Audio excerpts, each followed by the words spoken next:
Hello everyone and welcome back to Worldbuilding Films. This is a continuation of the Worldbuilding review of Steven Spielberg's Minority Report. And we still have a lot to cover, so if you haven't seen the first part, feel free to check it out for better context. And of course, while you're at it, don't forget to like, share, and subscribe to the channel. It will be very much appreciated. Now, enough chit chat and let's continue with hypersurveillance.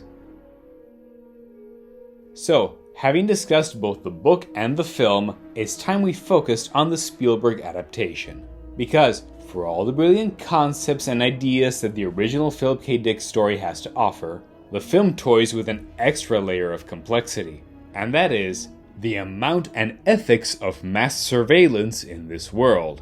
Cause, let's be real, the amount shown in the film is bonkers. So, let's go back to the basics. This is a future where everyone is constantly monitored at every turn. You got general eye scans to enter and exit any place. In fact, small side note, they're so good that they can scan you even if your eyes are closed. 3D holographic videos that target ads specifically at you as an individual person.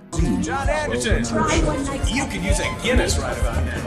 There are technologies that can literally scan your brain for not only the precogs, but even for the general public, to the point that they willingly go to VR pods to experience their deepest dreams. Although, knowing the internet today, I'd say we would have seen way weirder stuff in there.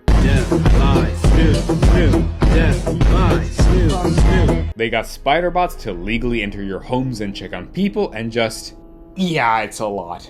In fact, it's kind of too much. Which, however, at the end of the day, is the point.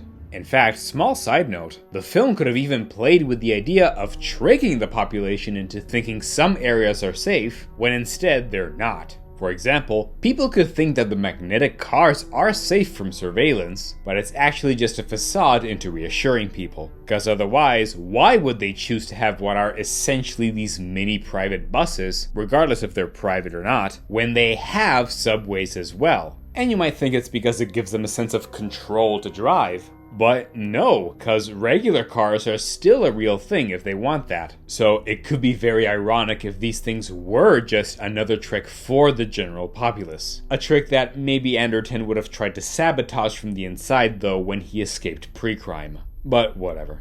Anyway, at the same time, there are a lot of hiccups in this whole mass surveillance system, believe it or not. For example, despite it being everywhere, if you think about it, Anderton's location wasn't picked up when his eyes were being scanned for the holographic ads in the mall. He was targeted only as he exited the subway. This implies that certain scans don't actually sell you out, and they're specifically the ones for the ads. Geez, this really is impossible sci-fi, huh?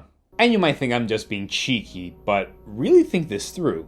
The movie is a critique on mass surveillance, and if that's your point, you should go all in. Yet, at times, they hold back like in this occasion. And it's not just a petty criminal, but an actual cop from the inside who has been forced to go rogue, and who has enough information to actually make the entire system collapse. This is freaking precrime, man! So how come they didn't just shoot this as a high-level priority to the federal government or something, so they could have access even to the ads? And no, we can't even use Whitwer's line in the film. In the meantime, I'm betting he's somewhere in the sprawl. Anderson's smart enough to go where electronic billboards and other media can't ID him to pick his pockets. There's fewer consumers there, which means fewer scanners to target him. Because we clearly see that he's still going places and is being scanned. And a mall doesn't exactly sound like a barrack to me. So, which is it?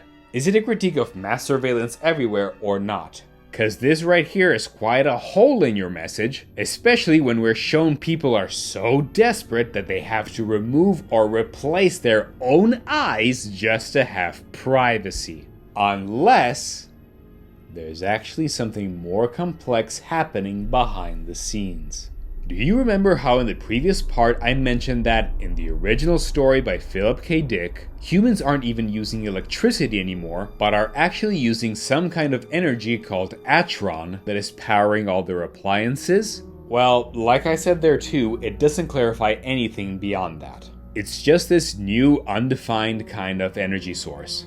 So, since this is such a clean slate, what if we were to actually take advantage of that and insert it into the lore of the film?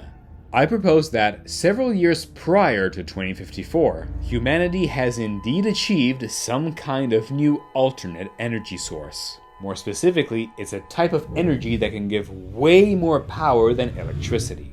How it does so doesn't matter for our case. It's sci-fi, we can just say that they created a new kind of element or something like that. In fact, I'd argue that it's so powerful that it's starting to replace the energy needed for other kinds of tools in this world. For example, the thrusters of the flying suits used by the precrime officers. Because we see that they're like jetpacks, which is always cool to see, don't get me wrong, but let's face it, these guys would be burning their asses on a daily basis, and using regular fuel like that would be super expensive. I can understand for like huge flying vehicles that can carry multiple cops, but this is quite the waste if it's just a regular gas, even if it is 2054. But if it's this new sci-fi-esque thing called Atron, and it just creates far more energy with far less consumption, then maybe it will be able to give a powerful thrust with ease and barely consume anything at all, and just fly in the air like Banshee from X-Men or something. The same can be applied for those incredibly awesome rotating shotguns that seem to blast sound waves, which are super cool, but would admittedly consume a lot of energy in order to achieve that, not to mention the sheer recoil they'd give. But if we said it was this undefined Atron, then maybe it's a type of energy that can be converted to release a large pulse like this with barely any cost, and can also minimize the recoil.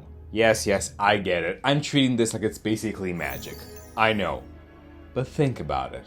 While I get that the film was shot in 2002 and could afford to be wild and speculative on what the future would look like, and again, I'm not trying to blame it for anything, we're weirdly enough getting pretty close to that date now, and in hindsight, we're not seeing all the kind of sci-fi worlds that we were promised. So, in order for us to have such a visually distinct future, something big would have to happen.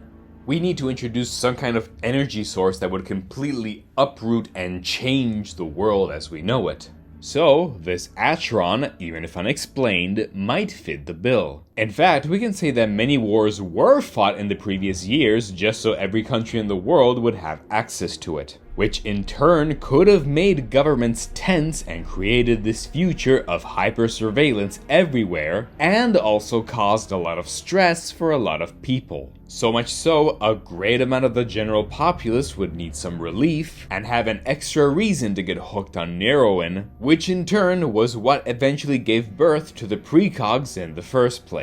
Plus, even the original story said that all of this started to happen after the so-called Anglo-Chinese War that nearly devastated the planet, so it would kind of fit. Now, having said all of that, there is still one main issue with this Atron. I've been explaining it as this incredible energy that can do it all, and has replaced all, or at least most, of human technology and appliances in order to work this well. Fair enough. But even the most sci-fi, magical, supernatural, or magical things in fiction always need some drawback or cost in order to feel truly believable. So, despite all its benefits, a limit would need to be applied here as well. I propose that when this Atron is quote-unquote activated, it does so by molding and adapting its full potential to the device it powers, almost learning it in a way to the best that it can be.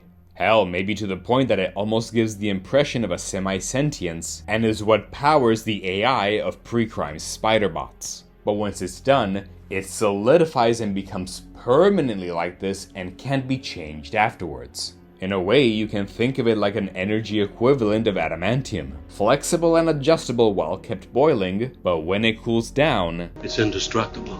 Which, come to think of it, might actually also explain why spider bots are a thing, but regular robots aren't around, cause those can be a threat if something goes wrong, but spider bots are more manageable. Either way, this means that all government, agencies, corporations, etc. would need to be very decisive and careful when planning this, because the only way to change it is to take it out and start completely from scratch. So, having said all of that, I will not claim that the entirety of the world of Minority Report has converted to Atron exclusively. That's quite a lot. However, we can say that they started to implement them in many places nonetheless, such as the before mentioned precrime jetpacks and sonic guns, and also part of the hyper-surveillance placed in the world. Why would I think this? Well, like I said earlier, when John Anderton was foretold that he would kill Leo Crow, and he went on the run, for all the mass surveillance that we see in Washington DC, the moment he enters the mall, the ads are targeting him, but not revealing his position to precrime. It's only after in the subway. Hell, in fact, when Anderton got Agatha and they were both in the mall, they were never caught with the eye scans. And okay, sure, fine, Anderton had replaced his eyes by this point, but not Agatha. And you're telling me that she, the single most precious entity in all of precrime, didn't have her eyes scanned and kept on file, and wouldn't be the top one priority to scan across the entire city, lest the whole system fails? And yet, they got away scot-free, even if it is also thanks to her powers, sure. That would make sense, unless when these scanners were originally put in place, since they would be powered by Atron, they were originally programmed to only show ads to customers and ensure their privacy. And since, as I said in this proposition of mine, Atron would cement itself like this, then even assuming that the government would change its mind and would start to cheat its way into spying everyone everywhere, which is very in tune with what we see nowadays, this system wouldn't budge anymore, and it would be too expensive, time-consuming, and difficult to hit a hard reset, making places like the mall then ideal locations to remain hidden, even if temporarily, much to the frustration of precrime itself. Hell, need further proof that it would make sense if implemented like this? Well, we can find it in John Anderton's eyes. When it was foretold that he would kill Leo Crow, he got immediately flagged, and all of precrime went on his ass. The only way he could cheat the system was by literally getting his eyes surgically replaced with someone else's so he won't be ID'd. Hello, Mr. Yakamoto. How those assorted tank tops work out for you? Mr. Yakamoto. After that, he had to get back into precrime to get Agatha, the only one who had the key to clear his name, and to do so he had to gain access again by scanning the entrance with his old eyes, which he kept for himself. And I have to replace them with new ones. I know that, but I want to keep the old ones. Even towards the end of the film, the only way Anderton was able to get free from prison and go to the gala that would expose Lamar and the entire precrime system in the first place was because his wife Lara broke him out by also using his eye, which she kept.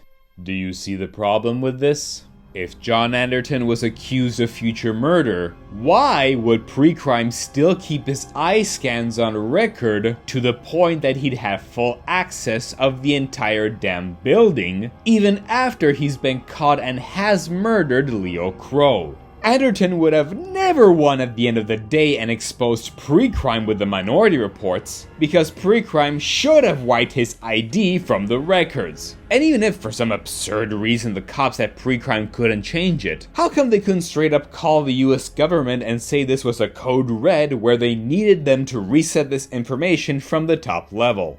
This is a major plot hole, guys, especially from a movie that, up until this point, had been doing a pretty good job, all things considered. How come no one noticed this before, and how could the cops in precrime allow this? Well, we can still fix this, actually.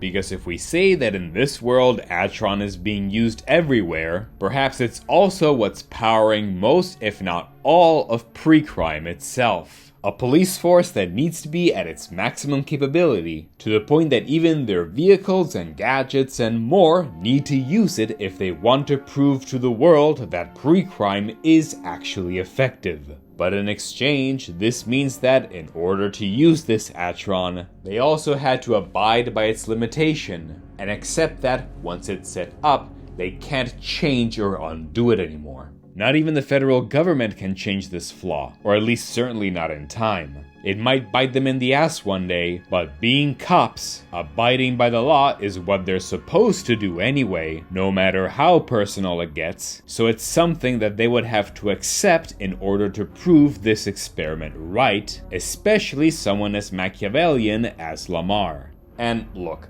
I'm fine with the idea that resetting the entire system and getting rid of John's ID is possible, but it could take something like weeks or months to do, which precrime couldn't afford because they only had 48 hours before John committed his precrime murder. And thus, this would give him and his wife all the time they needed to still take advantage of his own eyes and get back into precrime. So, this is the future everyone lives in. Gradually being powered by a new energy source that is making things much more permanent, but also the most efficient they've ever been. And the entity that gained the most advantage and the most notoriety was none other than precrime, which not only would have these incredible history-defying oracles called precogs, but also all the literal power they needed to prove how efficient and revolutionary they can be. And yet, believe it or not, despite having all this power, and despite possessing the most unique individuals in the world, I personally believe none of this would have mattered. Despite being able to predict the future, and especially murders, which might sound like the key to a better tomorrow, it might be possible that, even without the existence of the minority reports, precrime as a whole would have been destined to fail. How?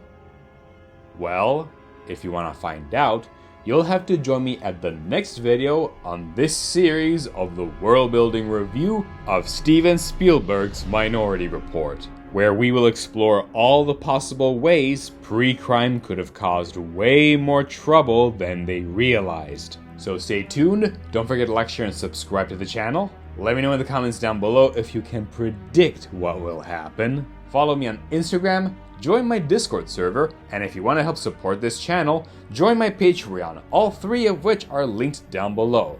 Thanks for listening, and until the next video, keep building worlds! And by the way, real quick, this video is sponsored by me. Cause yes, my book, Grimm, has now been released in 3 languages, English, Italian, and German, and are all available on Amazon right now. It's a dark horror fantasy suspense story about a teenager who has the strange ability to see none other than the Grim Reaper. And one day he has to strike a terrible deal with the Reaper in order to save someone he loves. The reviews so far have been surprisingly good, and I thank each and every one of you who had a chance to read it. If you're also interested in giving it a shot, feel free to click the links down in the description below, or use the QR codes you see right here on the screen for each language. Give it a read, and feel free to leave a review, or let me know your thoughts on this channel's Discord server, also linked below. Thank you for listening, and see you at the next video.